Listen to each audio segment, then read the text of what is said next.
What's up, you guys? Pray all is well. Guess what, y'all? We cooking empanadas. Let's go.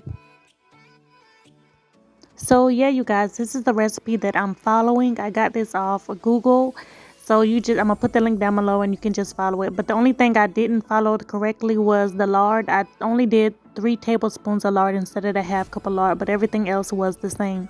And so when I actually started filming this, I started filming after I cook the filling and after I let the dough rest.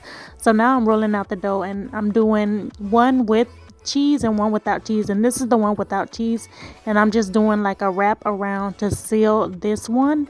And then when I make the one with cheese, I'm going to use a fork and I'm just going to smash the ends down. And those are the 2 different kind of ways that you can wrap and seal your empanada. Okay, you guys, so like I said, this is the one with cheese, and on this one I'm just pressing down the edges with a fork to seal the inside, you guys. Now, I'm not a professional. All I did was look online and kind of see the different ways to wrap and seal an empanada, and you guys can do the same. I'm just showing you, like, hey, this is an easy meal, an easy snack that you can do. I'm not experienced, so don't y'all come for me. But I just enjoy different kinds of food, and so just encouraging you to show that, hey, you can do it too.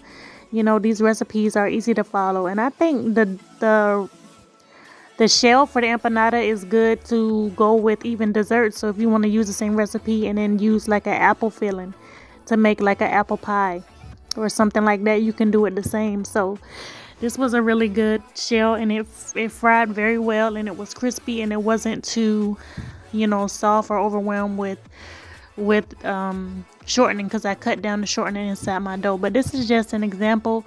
I'm showing y'all I cooked it on medium heat for about 3 minutes, so 1 minute on one side, making sure it's a nice golden, and then I flipped it over to the other side just to cook the rest of the time. And this is the end result, you guys. Golden crispy. Remember, the ones with the flat edge is with cheese, and that's the one I like.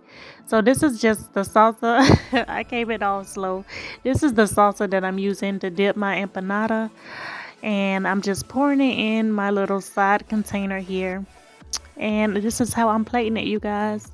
So I got my salsa here, and I'm just gonna show you guys how delicious this look, and it tastes even better. Like I said, it was an impromptu video. It's not really a tutorial, but just showing you that a quick snack you can make for dinner. And this is it, you guys. This is my empanada with cheese, and I made one without cheese, but this is with cheese, and look at the inside. Delicious, you guys. Like I said, you can follow the same recipe or kind of do the filling however you want. This is chicken. You can use beef, chicken, or however, you guys. But thanks for watching, you guys. Enjoy. Have a blessed day.